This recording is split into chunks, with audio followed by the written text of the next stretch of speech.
When it comes to astrology, I think it's very easy to get into information overload. Whether you are trying to learn about an upcoming transit like an eclipse or a Mercury retrograde, or you are trying to learn about your birth chart, the threshold into, oh my God, this is so much, is pretty low. Like, it's pretty easy to get there. And then when we're talking about difficult transits, you have an added layer of anxiety because we're talking about these transits that have a reputation of being difficult to navigate. And what I notice is much of the horoscope content that I see is like, here's what to expect, but not here's how to work with it. Here's what you can do. And yeah, sometimes I do hear people say, oh, well, don't do anything, like lay low. But that's not really helpful because most of us don't live lives where we can just choose to lay low. We can't just opt out of the energetic context that we're in or opt out of whatever we have to do that day. So not only do you get information overload from all of the hot takes about these transits, but you also get the astrological anxiety of buckle up because it's about to be a shitstorm. We've got all this stuff happening at once, blah, blah, blah. We don't have to approach astrology that way. But in order to get out of that space, we have to stop just listening to more and more content. We have to have boundaries around how much content we listen to. And we have to decide to move out of information gathering and into action taking mode. If you're new here, welcome to Self-Help Witch. I am Dana. I'm your host. I'm an astrologer and teacher. And Self-Help Witch is all about using astrology for self-awareness and personal growth and living your best life. I've got my baby Vinny here. You might hear some cute baby noises, and if you're watching on YouTube, you may even get a peek at him here. I'm trying to get him to relax a little bit. I want to talk today about how to use astrology, specifically how to use transit astrology, how to get out of the space of overconsumption and over learning when it comes to astrology in the upcoming transits, and into a place of here's what I'm going to do with that information, so that we can go from feeling bogged down and overwhelmed and confused and anxious about the upcoming astrology to feeling grounded and capable and empowered. This is so important to me. In fact, this is really like the core of the work that I want to do with astrology, is helping people get from, this place of overlearning. It's what I've been calling the learning trap, where we just learn more and more and more and hope that it will help us when actually we need to be using the information we're learning. How to get out of that learning trap and into an applied astrology practice, an actual true practice where we're doing kind of hands-on, real-life embodiment work with what we know about astrology and about ourselves. This is the crux of the program that I launched on Monday called Astrology Accelerator. It's a 3-week group coaching program that teaches how to use your birth chart, use past astrology, which I call reflective astrology, and transit astrology to create a comprehensive astrology practice where you're taking your astrology knowledge and turning it into a hands-on practice. Vinny is farting like crazy right now, so if you oh God, I hope that you can't hear that, but if you can, maybe you're getting a good laugh out of it. They are aggressive. So Astrology Accelerator is the magnum opus of everything I've learned about how to translate what you know about astrology into a hands-on practice, an embodiment practice where you are actually living what you're learning. And I'm really, really excited about it. So what I'm sharing with you today are the strategies I use for transit astrology.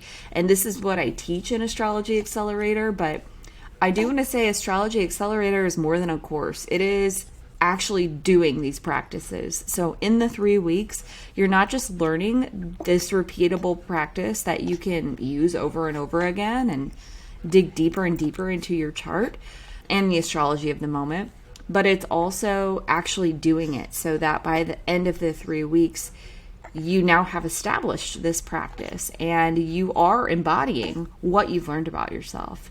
So I'll talk more about that later. But for now, let's get into how we can start to use transit astrology in a practical way and stop getting overwhelmed by all of the content out there. So you might be thinking, isn't just knowing what's coming up helpful? Isn't that a legitimate astrology practice? Listening to the horoscope and keeping that in mind as a mindfulness practice. My personal experience is a lot of the time I will listen to the horoscope. I'll listen to several horoscopes, in fact. I'll get several different takes. And that mindfulness doesn't always stay, right? Because what do? My guess is you listen to maybe a week ahead horoscope on a Sunday. You maybe listen to daily content if you have a teacher you follow that publishes content that frequently. And you think, oh, okay, good to know. And then you go about your day, and it probably doesn't stay front of mind. So the point I'm trying to make is, if we approach transit astrology as like, I'm going to use this as a mindfulness practice, we have to be really intentional about that. It has to go beyond just listening to a YouTube or a podcast, hello, and find a way to really keep it front of mind. And I think 2 things you can do, 2 mindsets you can adopt to make that a reality, are awareness and reflection. So you have to find places where you are conscientiously being aware and where you are reflecting on that awareness. So, for example, I do this, and I've been doing this for the eclipse this week. There is if you're listening to this in the future, a Scorpio lunar eclipse happening today, and people are freaking out because it's also Mercury retrograde, Uranus is in the mix, the moon's in fall in Scorpio. Okay, so we know this. It's a tough time. It's an intense time. So I've been trying to stay really present, and every day, at the end of the day, I reflect on how has this upcoming eclipse been showing up for me. And I've been really keeping my eyes peeled because the moon when the eclipse perfects, the moon is within 1 minute of my natal Pluto. So my natal Pluto is like 1458 or 59, and the moon will be at 1458 or 59. I forget which is which, but the point is, I'm expecting this to be a pretty deep eclipse for me personally. And I have been noticing some themes coming up that are relevant to the moon and Pluto. So the first thing I think about with the moon and Pluto is confronting emotions, right? Becoming aware of how you feel about something that maybe is a surprise to you because Uranus is also in the mix, right? So do you see already how I'm going beyond a horoscope, listening to a horoscope? Because I definitely did listen to astrologers that I respect talk about this transit. I want to know what they think about it. And I'm not saying we should stop doing that, because it's really helpful to get other people's perspectives and points of view about the energy. But it can't stop there. We then need to take that information and apply it to our lived experience. So the other thing I'm saying is we can't just take the horoscope at face value and say, cool, that's what's going to happen. Because the truth is, horoscopes are generalized. They can't be specific to you because the astrologer doesn't know your unique birth chart and how the astrology is activating it. For example, the Libra rising horoscope for the eclipse is obviously not going to talk about how my natal Pluto is being super activated right now, right? That's something that another step I needed to go and take. in order to see specifically how is this going to show up for me. So that's one thing you can do, is take a look at your birth chart with the upcoming transits and see what placements of yours are being activated. And then again, you need that awareness and reflection. So looking at the chart, start to become aware of the placements that are being activated, and then reflect on how that might show up and does show up. So it's not just beforehand. We need to also think about the transits as they're happening and afterwards, so we can get a full understanding of how the energy shows up. And the cool thing about that is that's going to make you better at recognizing when the energy is at play, right? It's going to make you more mindful. So that's where that astrology practice comes in. It's now gone beyond you just consuming information and listening to horoscopes. Now it's you seeing how it's showing up in your life. And it's you responding in a more mindful way because you are aware. I'll give you an example with this eclipse. So definitely, the theme of honesty around emotions has been coming up for me. I mentioned just a minute ago, I'm a Libra rising. That is always something I'm working with. This idea of, well, how do you feel? Like asking myself that question, because I tend to defer to the other person. And I am working on that. I've been working on that. And I think I'll always be working on that. I've just had these confronting experiences, which is another sort of Moon Pluto delineation I came up with. Confronting emotions and confronting experiences. I've had those this past week. A lot of them. It's made me come to this realization over and over again. Okay, if you don't feel like you can be honest in the moment, that's one thing, but you have to always be honest with yourself. So I had that realization that I have to be honest with myself, even if I don't feel like I can be honest in the moment.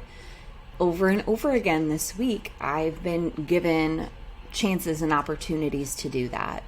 And I'm discovering how to be honest with myself, because I think sometimes I'm afraid to be honest with myself, and I'm trying to learn about that. Like, why is that? What am I afraid of? And it's so Moon Pluto, right? What's being activated in my birth chart is so spot on to what's happening in my actual lived experience. But if all I did was listen to a horoscope, I would have never made any of those connections. And I guarantee that I wouldn't have been as aware in my daily life to notice these things were coming up for me over and over again. So what an astrology practice versus an astrology content consumption does, an astrology practice helps you notice this stuff in real life so that you can actually see and notice the lessons and take them as they come. So it's a big difference. The other way that you can approach transit astrology as an active activity rather than a passive one is to leverage the astrology of the moment for manifesting.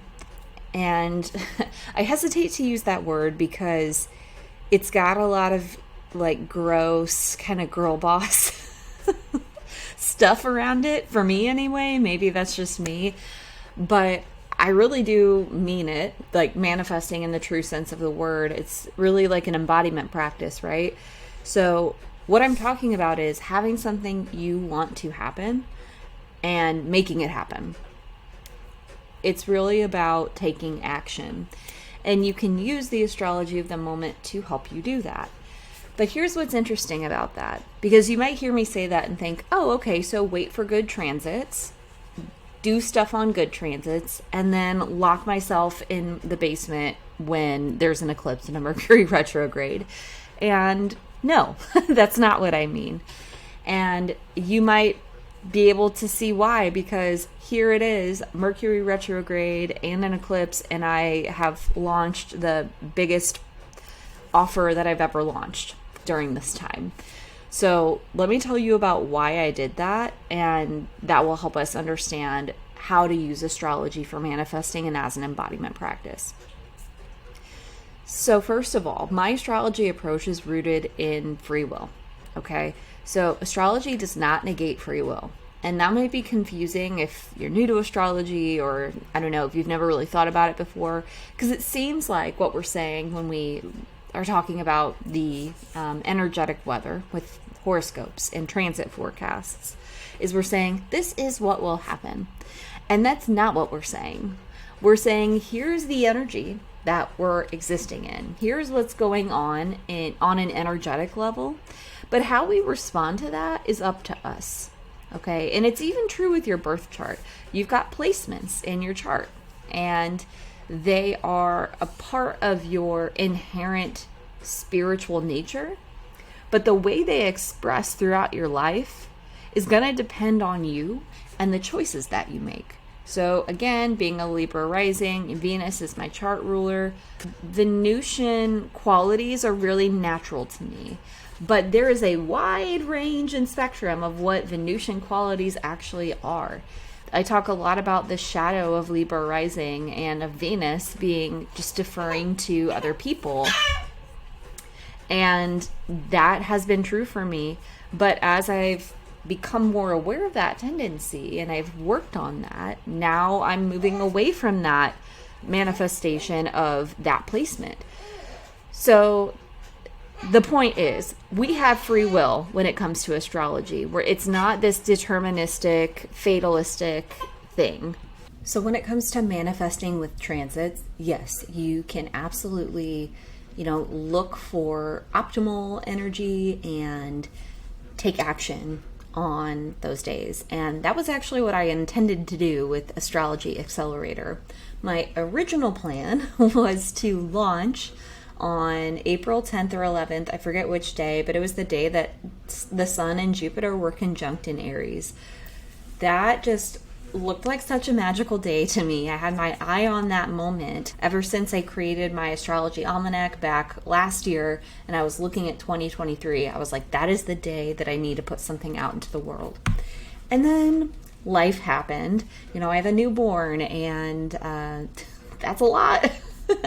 Not only that, but I was beta testing Astrology Accelerator, and I had literally just finished it. So I needed time to integrate what I learned from the beta test and to actually promote.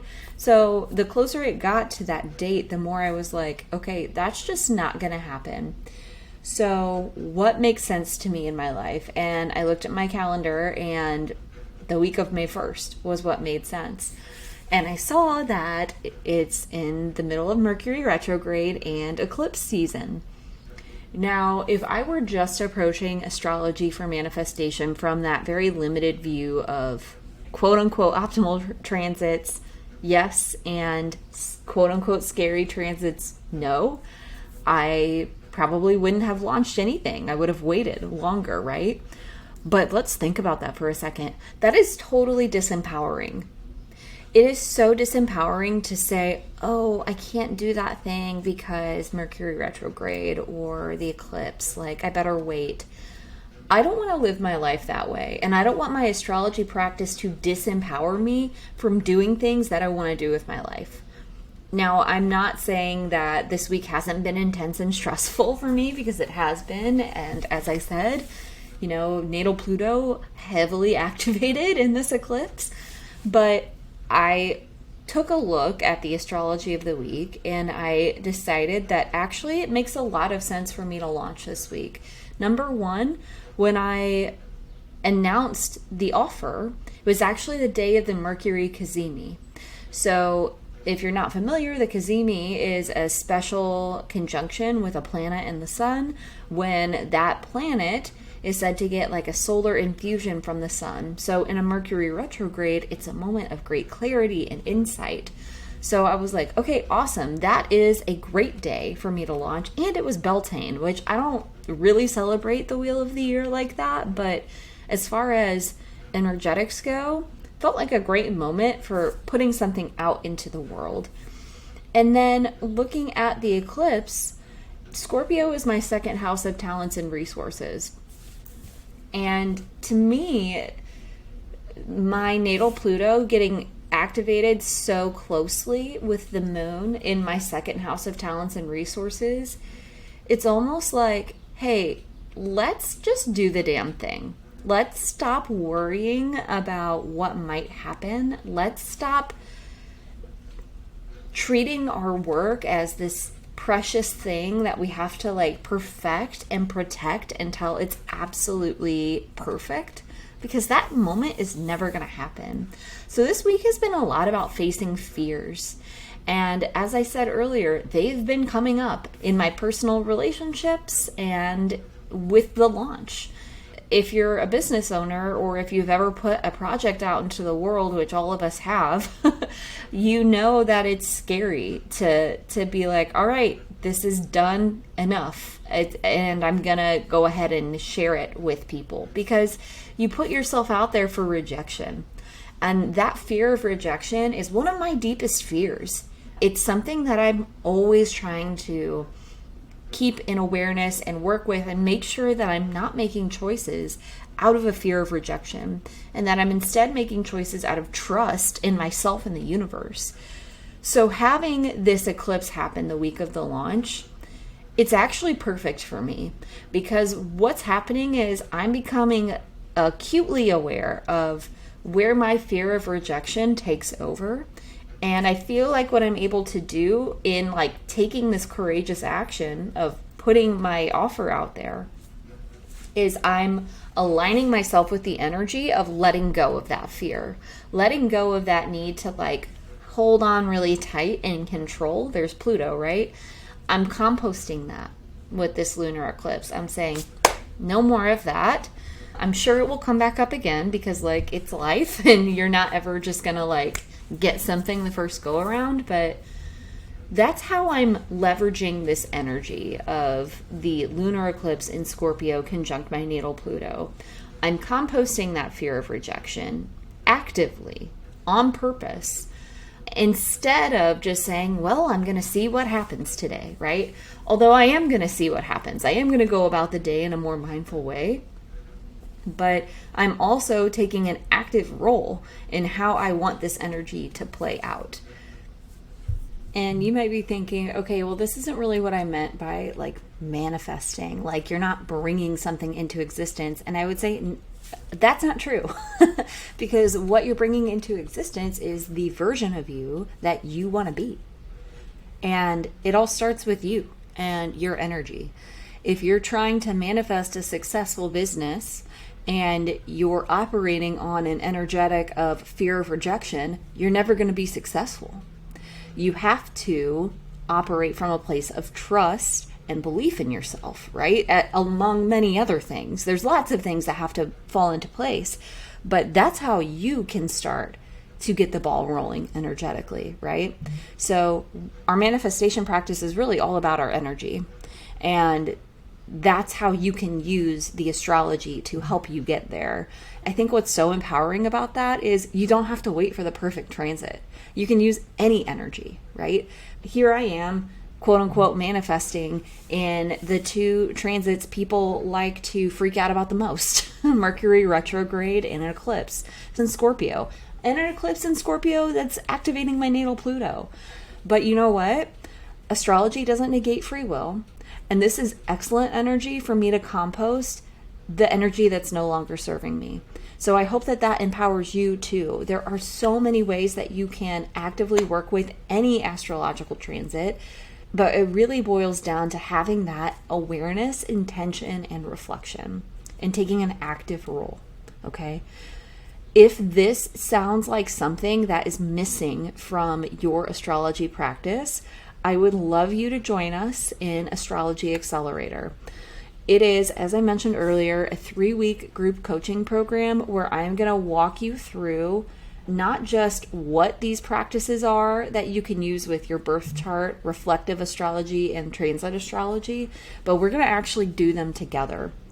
What's really unique about this is that each cohort, because this is going to run in cohorts, is going to have a different focus. So this is the inaugural cohort, and it is all about self-awareness alchemy.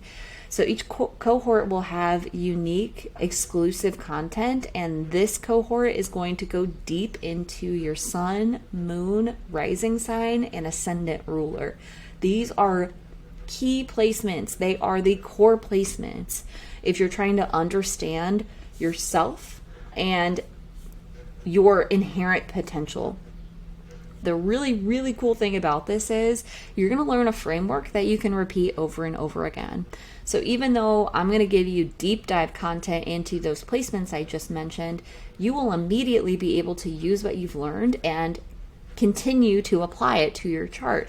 So if there's a placement in your chart that you've just been really curious about, you will right away, after you learn the framework, be able to go back and do it with that placement. There's a ton of amazing bonuses that come with this, one of which is 50% off all future cohorts of Astrology Accelerator. So once you have taken this once, you'll be able to hop into any future cohort for 50% off. And just to give you an idea of some of the other cohorts that I'm entertaining, shadow work, relationships, career, money, business. These are all upcoming iterations of Astrology Accelerator that if you hop in on this cohort, you will be able to join for 50% off. There's so much more, a complimentary reading, so much more to learn about the actual curriculum. It's a one-of-a-kind, really unique program. I don't see anyone else talking about how to actually create a real practice, a bona fide practice, and not just learning about the placements, which of course we need to learn in order to use the information. But if you're ready to start translating what you know into what you do, if you're ready to live your potential and not just know it, please join us in Astrology Accelerator. I think that you will love it. You can learn more about it at selfhelpwitch.com/self-awareness alchemy. That is the official name of our first cohort, Astrology Accelerator Self-Awareness Alchemy. I've got the link for you in the show notes and down below. Doors close Tuesday, May 9th. So it right now is May 5th. For those of you who haven't been paying attention to a calendar, I keep saying May 9th and that seems really far away, but it's not. It's 4 days away.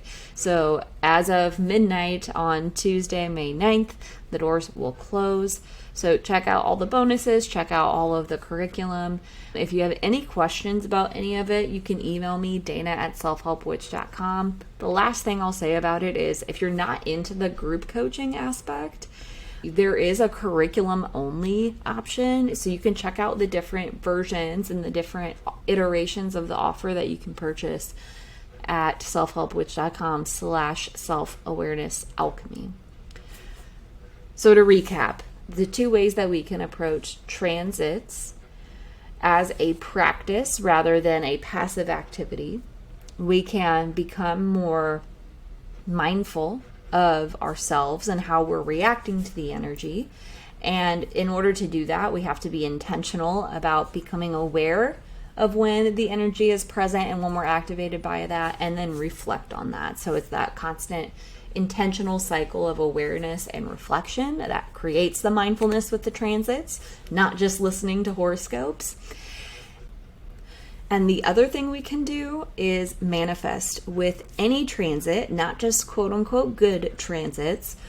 We can understand how a transit is activating our natal chart, and we can decide how we want to use that energy and then take action that's aligned with that result that we're looking for. And in doing so, we make an active relationship with that energy and we set the stage to manifest an action or an energy we want to possess. I hope that this was really helpful. I hope to see you in Astrology Accelerator. If you have any questions, don't hesitate to reach out. A happy eclipse. We're going to be just fine. Don't stress. I love you. Keep going. I'll see you all next time.